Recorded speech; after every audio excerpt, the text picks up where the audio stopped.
Renald Loh.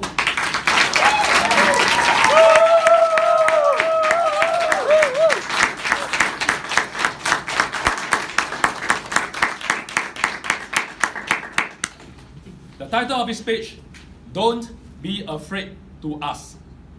Don't be afraid to ask, Renald Loh.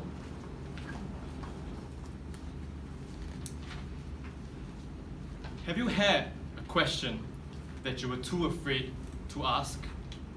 Until today, you regret with all your heart you did not ask that one question. For me, that question was, Mrs. Tan, can I go to the toilet?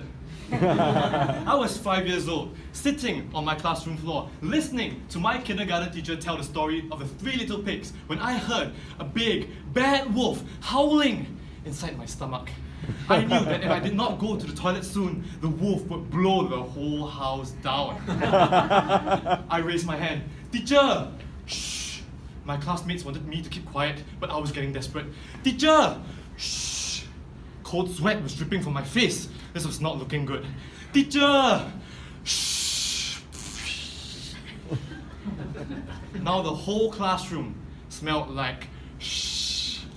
Contest chair, fellow Toastmasters and guests. Ever since that day, I was given top priority to ask questions. But it's clear that if I did not listen to my classmates' annoying shh sounds and just ask my teacher for permission, my poop would have ended up in the toilet instead of my pants.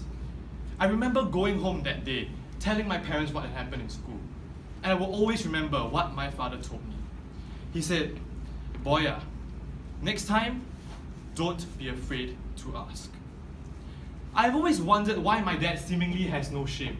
For instance, every time my family and I go out to eat dinner at a restaurant, he would ask the cashier a question before he pays the bills. 2 words, got discount? And 9 times out of 10, the cashier would just say, no, you cheapo uncle, no discount. So one day I decided to ask my father, Pa, why do you keep asking when you always get rejected? Don't you feel embarrassed? He put his arm around my naive shoulders and told me, Boya, here's the thing. If you don't ask, you will never know. In fact, if I never ask, you might not have been born.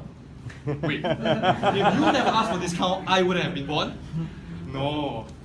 If I had your mindset when I was younger, do you think your mother would marry me? As it turns out, my entire existence hung in the balance when my dad met my mom at a bus stop along Upper Thomson Road 30 years ago.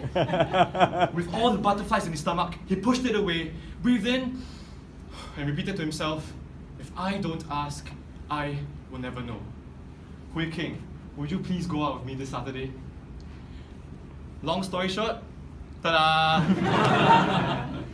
But even as my skin thickened, I continued to ask questions. I asked my father, Pa, can you please buy me that new PlayStation 3? Pa, can you please buy me that new MacBook Pro? Pa, can I please have that new Game Boy? Boya, please. Why do you suddenly want so many things? I put my arm around my dad's naive shoulders and I told him, Pa, if I never ask, I will never know. So my skin thickened and I started asking a lot more questions. But there was one thing that I still struggled to ask for. You see, when I was 16, I was diagnosed with a condition called alopecia areata. It is an autoimmunity disease that causes the hair on your head and your body to fall off. Treatment wasn't cheap, nor did it guarantee recovery. Each day, I woke up to patches and patches of my own hair lying on the bed that I lay my head on at night.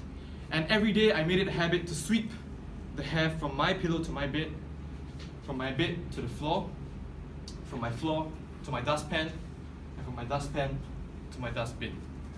And I watched as the hair that was supposed to be growing on my head grow in the trash instead.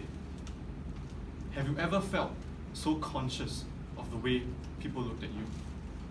My ego was dashed. My pride could not accept the fact that I haven't even finished puberty and I was balding.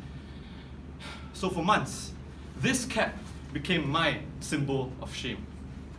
I wore it out to everywhere that I went, to school, to the coffee shop downstairs, and even on days where I felt so insecure about myself, even at home. It was a dark, dark period for me. But not once during this time did I ask for something that I so desperately needed. Help. Until one day, my father caught me cowering under my blanket, crying inside my room. He knelt down and said, "Boy, we can tell you haven't been yourself. We can tell that you are struggling. So why don't you tell us what is going on?" I said, "Pa, my condition is not cheap to heal, and I may be bald for the rest of my life. I don't want to burden you with my condition."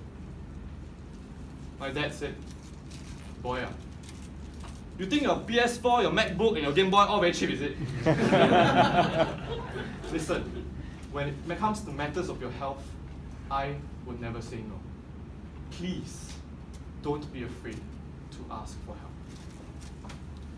My friends, my father's words made me realize that we should not only ask for the things that we want, we should also ask for the help that we need.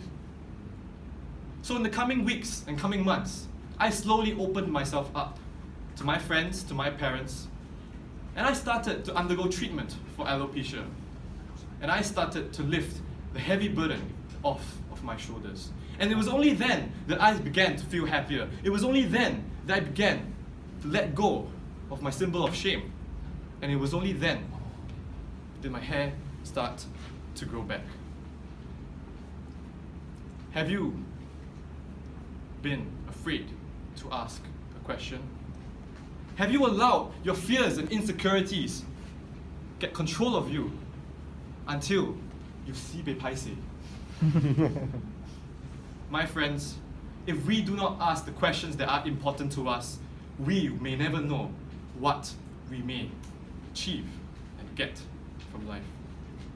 10 years down the road, if my son comes up to me with his pants full of poop or his head devoid of hair, I would kneel down and I would tell him the words my father has always told me throughout the years. I would say, "Boy, next time, don't be afraid to ask." Contest check.